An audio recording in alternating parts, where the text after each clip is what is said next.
fireduplawyer@gmail.com.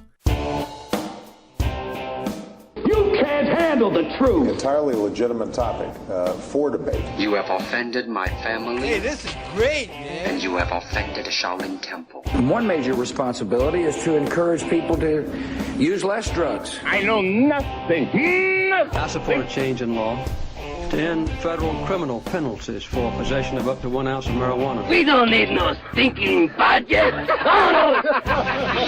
Homosexuality, to immorality in general. Down the centuries, you have slurred the meaning of the words "we, the people." Be warned, this is not your mother's marijuana. You could ask yourself a question. Do I feel lucky? Well, do you, punk? I want to ask you a bunch of questions. I want to have them answered immediately. Surely you can't be serious. I am serious. And don't call me Shirley. Radical Rant. Welcome back, everyone. 48 after the hour, and today we're just going to continue on with a theme that I've been talking about for the past few days, and that is, now that marijuana is legal, can we, start to treat it like it's a legal substance? That it's okay for adults to be able to use it? I mean, it's just ridiculous how this is continuing to be treated, especially in states that have had medical marijuana for years now. It doesn't make a lot of sense to me, but in the there's a quote that I was trying to find here. I don't know if I'll be able to find it, but it was the new head. I guess we're going to call him the Oregon Pot Czar. And the Oregon Pot Czar had a quote where he's basically said, now that it's legal, let's stop hiding it behind walls and doors. And I thought that was just brilliant. Now that it's legal, let's stop hiding it behind walls and doors, because we keep getting story after story of parents, usually parents, all upset that marijuana might be seen, that we might know that there's marijuana in existence, that there might be a store somewhere near a child. Somehow, a child might see that marijuana exists and that it's okay for adults to use it. Oh no. So with that in mind, I wanted to take a look today at Washington State, just north of me. And I'm taking a look right now at the liq.wa.washington.gov website, liq.wa.gov. In fact, I'll paste this in the chat room just in case you want to follow along, because I know how much y'all love to do that.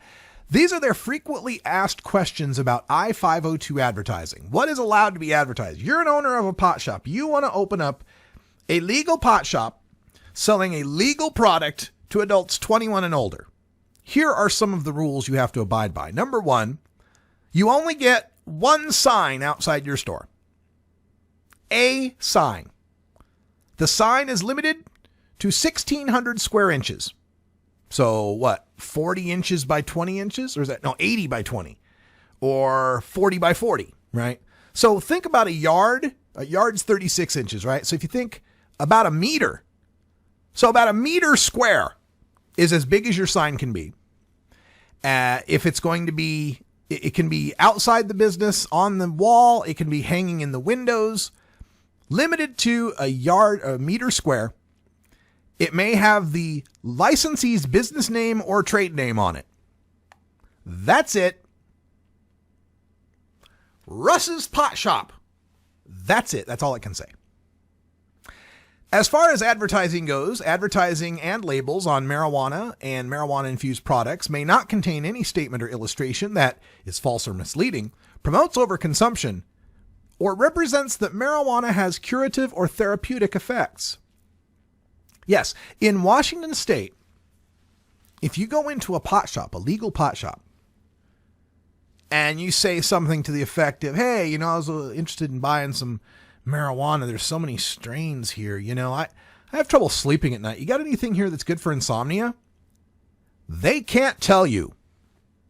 They are legally forbidden from mentioning whether or not an indica or a sativa would make you more sleepy, or recommending a particular one.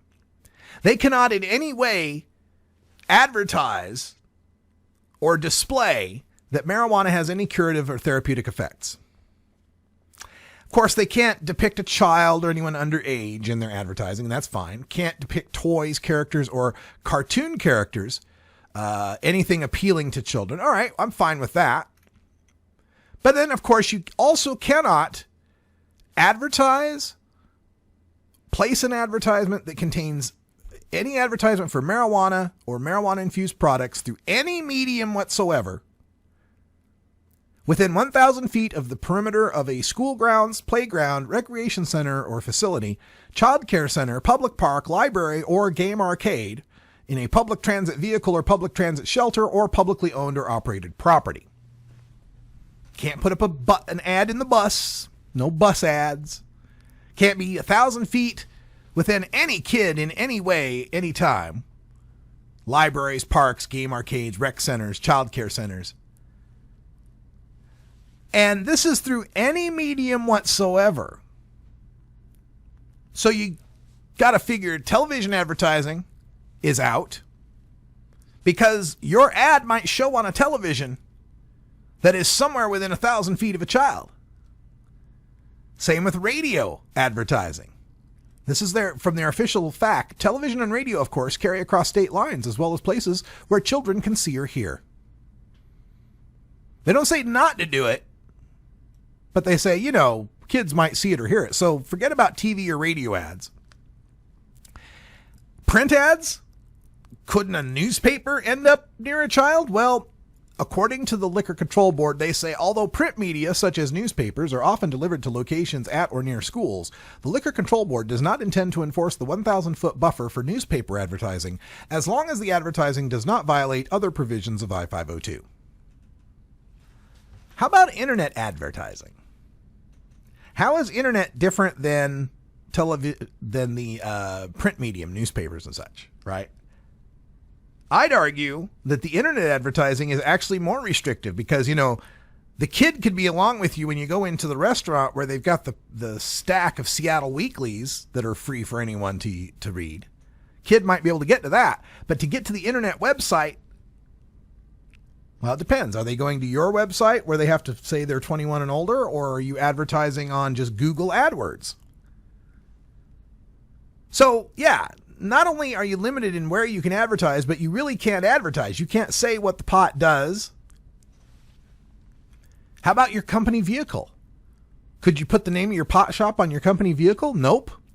A mobile vinyl-wrapped vehicle could easily violate law which prohibits licensees from placing advertising within 1,000 feet of any of the restricted areas set forth in I-502. I suppose you could technically do it. You could wrap your vehicle with your advertising and use Google Maps to plan a route for you that takes you only to places that are 1,000 feet. The entire route is only within 1,000 feet of any of those restricted areas, I suppose. You just find a map with all the parks and libraries and schools, and then you could draw your little map of where you're allowed to drive. So these are the restrictions that we're putting on pot shops that are nowhere near as restrictive, that are much more restrictive, I should say, than how we would restrict a strip club. I see ads for strip clubs and see ads for sex talk lines on the TV. Yeah, usually they're later at night. When you drive by a strip club, it usually has lots of signage on it. So, yeah, apparently pornography doesn't have as much restrictions as pot. Other things that are banned. Giveaways, coupons, and distribution of branded merchandise. You can't have Russ's Pot Shop t-shirts for sale. You can't have Russ's Pot Shop glasses. Now, you can have nug jars because that's a container and that's paraphernalia. You're allowed to sell paraphernalia. So you could have Russ's Pot Shop pipes and Russ's Pot Shop bongs and Russ's Pot Shop lighters, maybe. Paraphernalia, something you use to use the marijuana.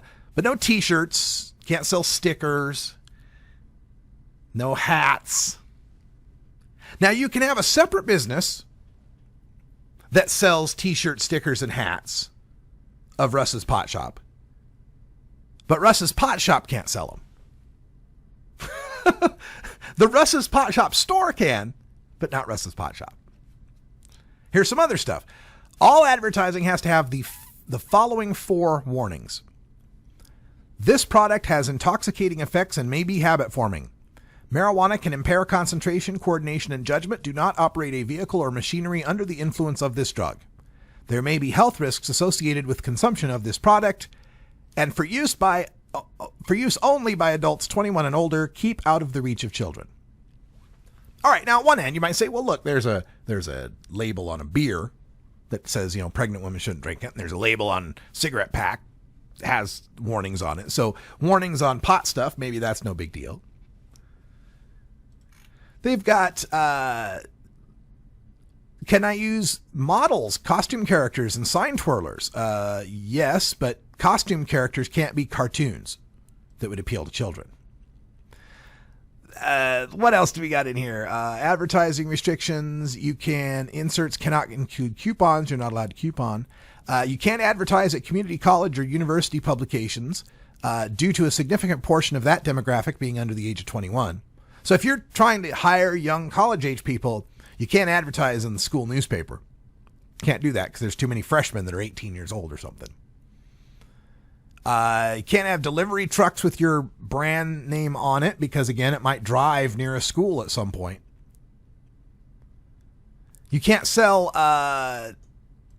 wellness products. Like you couldn't sell ginkgo biloba as well. The only things you're allowed to sell is marijuana and paraphernalia. And that does not include blenders or extractors. You couldn't buy a magical butter machine in a dispensary in a pot shop in Washington because that does not fall under the definition of paraphernalia. So these are all these ridiculous restrictions. Can your window have a marijuana leaf on it? No, because you're only allowed to have a 1 meter square sign, 1,600 square inch sign, and displaying a marijuana leaf would count as usable marijuana. So you can't put pot leaves on your outside paint. For example, painting a leaf, pipe, etc. on the building would be a violation. So some people are trying to paint their building to advertise. Can't do that. Can the front area display an image of a flowering plant or the graphic of the chemical composition of the plant? No. Can a retailer use the window front area to announce an adult-only event or sponsored charity? No. Can a retailer use the front area to design an appealing message in graphic design or a company tagline? No. 1,600-inch square sign, and that's it. This is the Russ Belville Show. The Russ Belville Show is blogging and podcasting daily at radicalruss.com. That's all the time we got for Hour 1, but stay tuned for Hour 2. We'll talk more about these advertising restrictions in Toker Talk Radio. For everyone here at 420 Radio, I'm Radical Russ. Until next time, take care of each other, Tokers.